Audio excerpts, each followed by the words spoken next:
Good evening, everyone. I want to welcome you here to Prog Monster. My name is Murph. I am the host of this show, a show dedicated to progressive rock and other forms of rock music.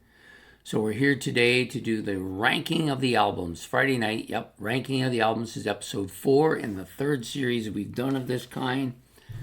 How this works is a friend of mine, Ben, he's a subscriber to the channel. For this episode, for this show, he picks out the 4 albums from his vast collection of albums, and I listen to them and rank them according to how I like them. So there are 4 here. So I'm going to do as I've been doing since the beginning of this series is I'm going to give you the 4 albums, and then we'll talk about each of the albums, and then I'll give you the ranks at the end. So the 4 albums for this are Virgin Steele, their self-titled album, Blackfoot's Marauder, Enchant, A Blueprint of the World, and Alan Holdsworth's Metal Fatigue. So the only one I'd heard before of the albums was Alan Holdsworth's Metal Fatigue. I listened to that a few times. Good album. So anyways, talk a bit about each of the albums. So we'll start with the Virgin Steele, their self-titled debut album. I'm just going to clean up the glasses a bit. They got a little bit of finger mudge on them. So this album, pretty much it's got a lot of keyboard dominated parts in it. There's no doubt about that. It's a hard rock, glam rock album. Maybe even some metal in there. I would say that it's got that touch of metal going on. It's the guitar sound, I think, more than anything else. Good, clear production on the album, and the vocals are a bit on the higher pitch sound. So for me, it was a good, solid hard rock album, bordering on that glam metal sound of the guitar.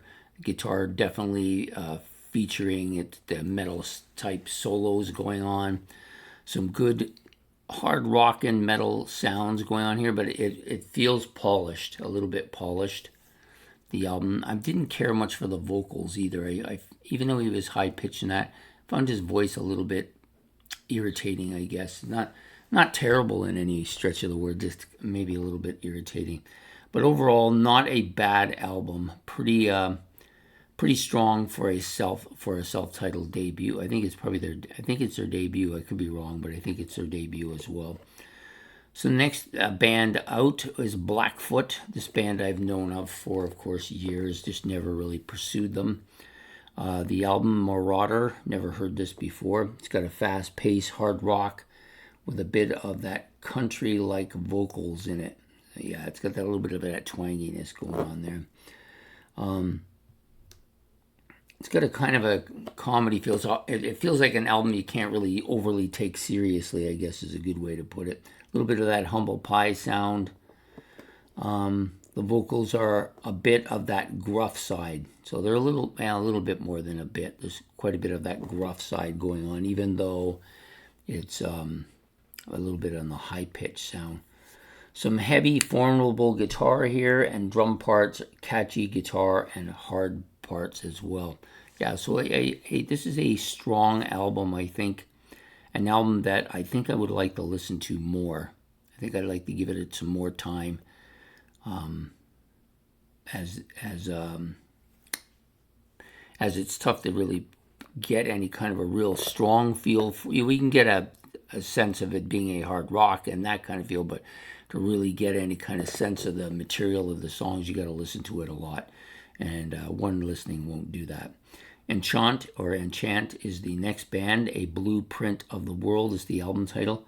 Strong instrumentation on this album. I thought it was amongst of the 4 albums, it was amongst the leaders in that instrumentation. Clear sounding, vocals are a bit poppy. Some of the album is a lot of keyboards, a lot of sounds like that on it.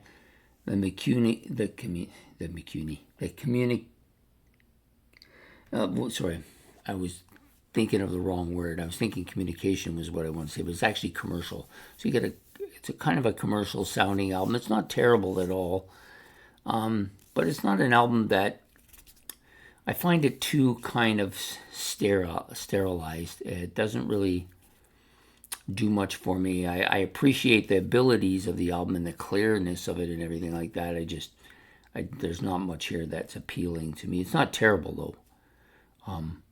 I could leave this on in the background. It wouldn't bother me. But I don't think it's something I would intentionally go out and listen to. Enchant, Blueprint for the World. The next album is Alan Holdsworth's Metal Fatigue, an album I've listened to in its entirety for other episodes on here.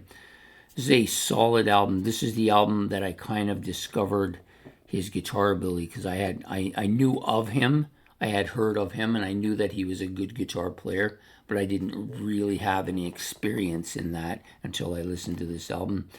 And I think he's absolutely a knockout guitar player, like phenomenal. Can't say enough about him.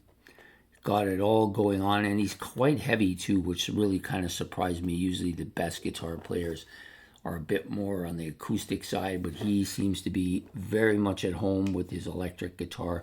Great chops. Yeah, just fantastic. Okay, now it's time to rank these babies. So I'm ranking them, of course, according to how I feel about them. It doesn't mean they're necessarily, it's not the definitive ranking of them. This is just my own personal ranking feelings about it. So coming in at number 4 was the self-titled album by Virgin Steele. I think, as we said, it's a little bit commercial sounding. Probably that might be a bit of a negative to it. It's not a terrible album though at all. So that's number 4. Number 3 is going to be Enchant. The great instrumentation, the clearness of it, all added to its strength, brought it up so that it finished number 3. Things that kind of brought it down is I think it was a little bit sterilized. Definitely had that kind of overproduction feeling to it. Not that it was terribly overproduction, but it has that feel to it, and I think that took away from it. For me, it took away from it, so it's going to come in here at number 3. Number 2, the Blackfoot album, Marauder. I think going forward, I'll be listening for these guys. I may do a one of my playlist listening things might be on this band, because I actually found their music quite good and interesting, so I wanted to give them a full chance here. And they came in at number 2. They weren't really that close to Alan Holdsworth, who wins it, but they did do well. They just got beat by a better album, I think. So Metal Fatigue is the winner here. Strong album. I think Alan Holdsworth's dominant here, showing off his abilities. And the album was catchy and strong, and I think it will only get better as I listen to it more. And it's going to win here. And it will be going on to the next round, which is the semifinals. And I hope you've enjoyed this episode of ranking the albums. Alan Holdsworth, number 1. Blackfoot, number 2. Enchant, A Blueprint of the World, number 3. And Virgin Steele coming in at the bottom, number 4, with their self-titled album. So I hope you've enjoyed this episode. If you have, please hit the like, subscribe, and notification bell so you don't miss any of the content. And if you have any comments that you wish to make, you can put those in the comments section below. And have yourself a good evening. Take care, and we will see you next week on Friday night for another ranking of the albums. Take care. Goodbye.